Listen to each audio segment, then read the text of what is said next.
हे नमस्कार, मेरा नाम है हिमांशु पाराशर और आप देख रहे हैं हिमांशु कोचिंग क्लासेस। आज हम जो पढ़ने जा रहे हैं वो पढ़ने जा रहे हैं डिस्क्रिप्टिव सेक्शन से रिलेटेड।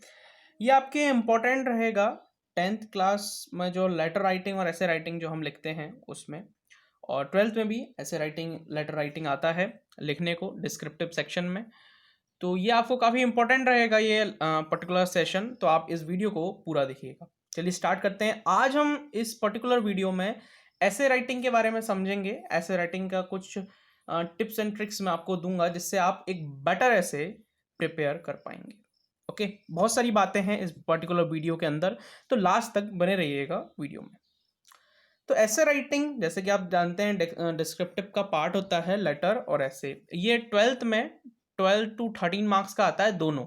7 मार्क्स का ऐसे आता है, एमपी बोर्ड की एग्जाम्स की मैं बात कर रहा हूँ, तो उसमें 7 मार्क्स का ऐसे आता है और 5 या 6 नंबर की हमारी एप्लीकेशन या फिर मैं कह लूँ लेटर आता है। तो ऐसे 12-13 नंबर का ये पूरा डिस्क्रिप्टिव रहता है। ओके, और भी हम आगे बात करेंगे शॉर्ट नोट कैसे लिखते हैं, वो किसी नेक्स्ट वीडियो में बात करेंगे। आज हम ऐसे राइटिंग पे देखेंगे। तो 150 to 250 वर्ड्स में हमको ऐसे राइटिंग को करना पड़ता है पूरे तरीके से।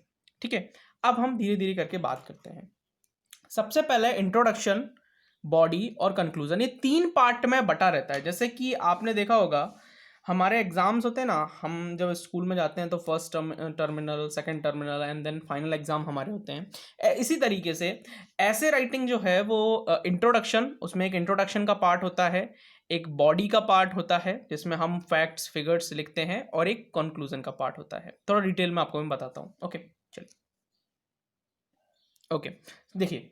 सो इंट्रोडक्शन की अगर मैं बात करूं, सबसे पहले इंट्रोडक्शन की मैं बात करूं, तो इंट्रोडक्शन आपको कैसे स्टार्ट करना है, इंट्रोडक्शन आपको कैसे स्टार्ट करना है। ओके, तो इंट्रोडक्शन स्टार्ट करने के लिए हम कोई कोड लिख देंगे, मतलब पर्टिकुलर एक थॉट लिख देंगे किसी का भी।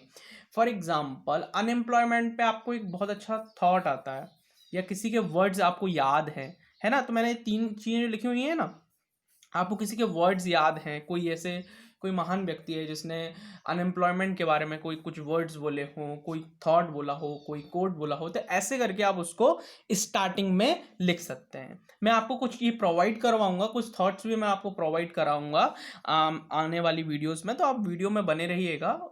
मतलब आने वाली वीडियो, मतलब जो अपकमिंग वीडियोस होंगी उसमें मैं आपको थॉट्स प्रोवाइड कराऊंगा।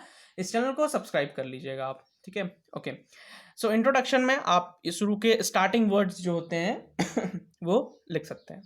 देन उसके बाद उसी इंट्रोडक्शन पार्ट में आप क्या करेंगे, उस टॉपिक के बारे में थोड़ा सा बताएंगे। फॉर एग्जाम्पल, मैंने एग्जाम्पल के लिए टॉपिक लिखा हुआ है, जो टॉपिक आएगा अनएम्प्लॉयमेंट पे। देखिए, मैं एक प्रिडिक्शन कर रहा हूं, मेरे को ऐसा लगता है कि 2021 में जो 12th का और 10th का, दोनों की मैं बात कर रहा हूँ।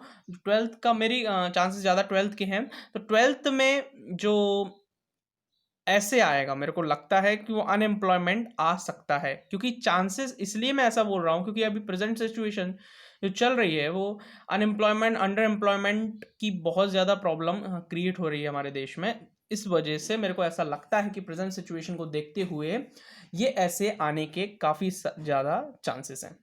ओके, तो क्या करेंगे, मैंने आपको बता दिया। पहले हम एक थॉट लिख देंगे इंट्रोडक्शन में, सबसे पहले उसको डबल इन्वर्टेड कॉमा में हम बंद कर देंगे। उसके बाद हम जो भी ऐसे आएगा उसके बारे में हम बताएंगे। जैसे अनएम्प्लॉयमेंट पे आया तो व्हाट इज अनएम्प्लॉयमेंट, तो उसके बारे में हम थोड़ा थोड़ा बताएंगे कि अनएम्प्लॉयमेंट क्या होता है, उसी इंट्रोडक्शन के पॉइंट में, उसी इंट्रोडक्शन के पार्ट में। ओके, तो यहां पे हमारा इंट्रोडक्शन वाला पार्ट खत्म हो जाएगा। देन नेक्स्ट हम आएंगे बॉडी वाले पार्ट पे। इसमें क्या होगा, इसमें हम फैक्ट्स, फिगर और उसी से रिलेटेड टॉपिक्स पे हम डिस्कशन करेंगे बॉडी वाले पार्ट्स में। जैसे कि मैं आपको बताता हूं, फॉर एग्जांपल फैक्ट्स के बारे में आप ये लिख सकते हैं कि कितना मतलब कितना अनएम्प्लॉयमेंट अभी तक हो गया है ना, कितने लोगों को जॉब से निकाला जा चुका है ना। फैक्ट्स फिगर में आप ऐसा लिख सकते हैं। और इसी के साथ साथ आप कुछ रिलेटेड टॉपिक्स पे भी बात कर सकते हैं। जैसे आप इसमें पर्टिकुलर कंडीशन बता सकते हैं कि क्यों हो रहा है अनएम्प्लॉयमेंट और क्या कारण है अंडर एम्प्लॉयमेंट का, है ना। तो इसके बारे में भी आप डिस्कस कर सकते हैं उस पर्टिकुलर ऐसे में। तो आप कुछ कारण बता सकते हैं, है ना, कि ये इस कारण से हो रहा है। जैसे कि मैंने लिखा है एजुकेशन और गवर्नमेंट पॉलिसीज, तो इस पे आप लिख सकते हैं कि हमारे जो देश में जो एजुकेशन सिस्टम है वो थोड़ा सा, उसको थोड़ा सा अपग्रेड करना चाहिए हमको, जिससे कि हम सिर्फ गवर्नमेंट नौकरियों को लेकिन नहीं भागें, और हम थोड़ा प्राइवेट में भी काम करें, हम बिजनेस पे भी काम करें। एक्चुअली हो क्या रहा है कि एजुकेशन सिस्टम हमको इस तरीके से बना रहा है कि 10th-12th करने के बाद, ग्रेजुएशन करने के बाद हर पेरेंट्स अपने बच्चे को यही बोलते हैं कि जाओ बेटा गवर्नमेंट एग्जाम की तैयारी करो। गवर्नमेंट एग्जाम की तैयारी करना गलत बात नहीं है, बिल्कुल भी गलत बात नहीं है, बहुत अच्छी बात है, सभी को करना चाहिए, बहुत सही है। पर हर किसी की एबिलिटी अलग होती है, हर किसी की टैलेंट अलग होता है, हर किसी का स्किल्स अलग होती हैं, तो हमको हर जगह सोचना चाहिए।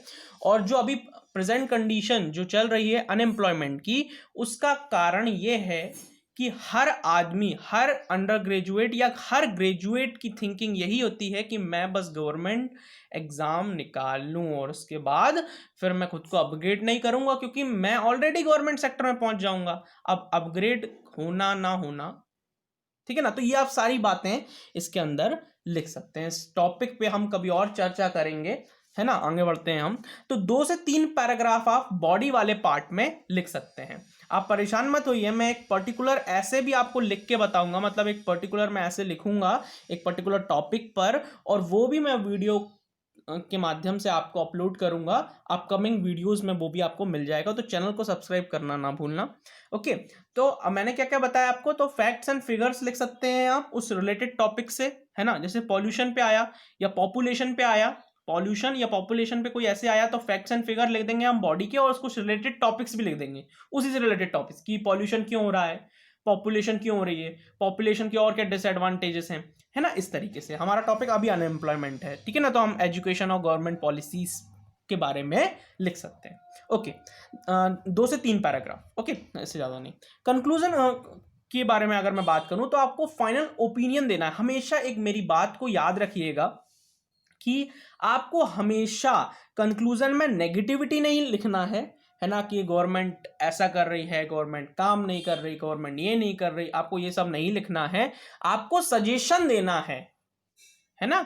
अपने ऐसे में हमेशा याद रखना, आपको अपना ओपिनियन देना है कि यार ऐसा ऐसा अगर होगा तो ऐसा हो जाएगा। मतलब एजुकेशन सिस्टम में थोड़ा मॉडिफिकेशन लाया जाए, बच्चों की काउंसलिंग की जाए, बच्चों को वो बताया जाए कि जो वो करना चाहता है वो ही आगे, उसमें कई सारे उसके आगे दरवाजे हैं, वो और भी कई सारी चीज़ें कर सकता है ना। अगर पर्टिकुलर कोई सिंगर बनना चाहता है तो वो आगे जाकर कई सारी चीज़ें कर सकता है ना।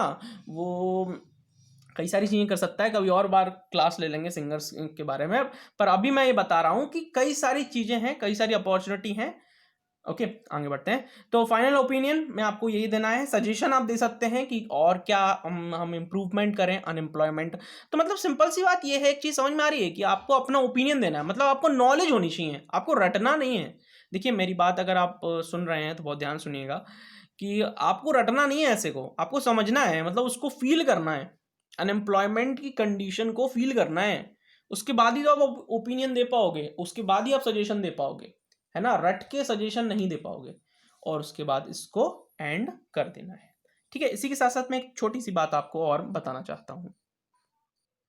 ओके, तो ये जो ऐसे है फेसबुक और फेस टू फेस कम्युनिकेशन, ये एक अलग सा ऐसे है। देखिए मैं आपको पहले, सबसे पहले एक बात बता देता हूँ।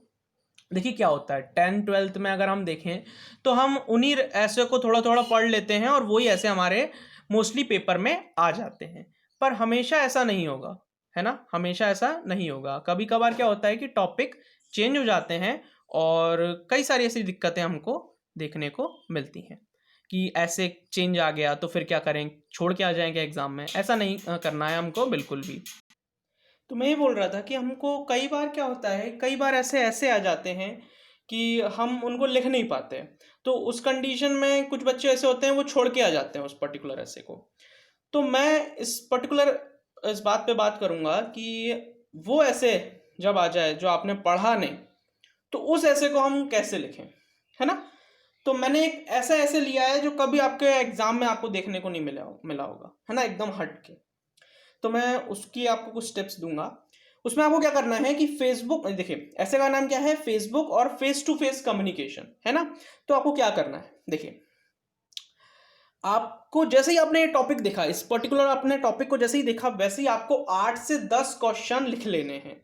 वैसे ही आपको 8 से 10 क्वेश्चन अपनी कॉपी में या अपने थोड़ा सा एक रफ कॉलम बना के थोड़ी सी ऐसी गंदी गंदी राइटिंग में या थोड़ा थोड़ा एकदम छोटा छोटा आपको क्वेश्चन लिख लेने हैं। जैसे कि मैंने कुछ क्वेश्चंस लिखे हैं, ऐसे आप भी क्वेश्चंस बना सकते हैं, 8 से 10 क्वेश्चन बस।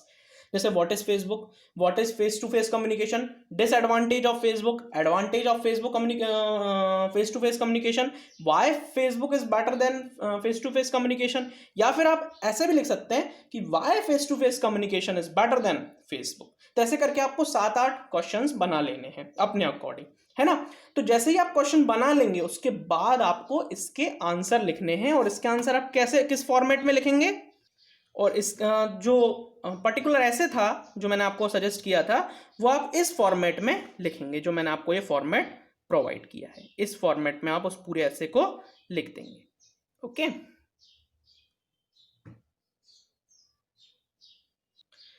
सो ये थी हमारी यहां तक की वीडियो, जिसमें मैंने आपको बताया कि आपको ऐसे राइटिंग कैसे करनी है। मैं एक बात की आपको गारंटी दे सकता हूं कि इस टाइप की अप्रोच शायद ही आपको कोई बताएगा आपके इस पर्टिकुलर पूरे यूट्यूब प्लेटफॉर्म पर, या फिर मैं आपको बोलूं आपके टीचर्स में से। ओके ना। चलिए मैं आपको थोड़ी सी एक चीज़ और बता देता हूँ। आपको एक HW में आपको एक होमवर्क दे रहा हूँ, जिसको आपको कमेंट कॉलम में उसको मेरे को बताना है नेशनल एजुकेशन पॉलिसी को लेकर, है ना, या फिर मैं कह लूँ न्यू एजुकेशन पॉलिसी को लेकर आपको कुछ क्वेश्चंस लिखने हैं, है ना। तो वो कमेंट कॉलम में आप क्वेश्चंस लिखेंगे, है ना, क्योंकि ये तो बहुत अलग है, ये आ सकता है, इसके चांसेस हैं कि ये 12th में आ जाए न्यू एजुकेशन पॉलिसी या फिर नेशनल एजुकेशन पॉलिसी पर, क्योंकि अभी हाल फिलहाल में आई है, इस वजह से। तो आपको इस पे पर्टिकुलर क्वेश्चंस लिखने हैं। तो ये थी हमारी पूरी वीडियो, आपको बहुत अच्छी लगी होगी, मेरा ऐसा मानना है। मैंने अपनी इसमें पूरी मेहनत लगाई है। तो आप लाइक कर दीजिएगा वीडियो को, मेरे चैनल को सब्सक्राइब कर लीजिएगा। थैंक यू सो मच इस वीडियो को पूरा देखने के लिए।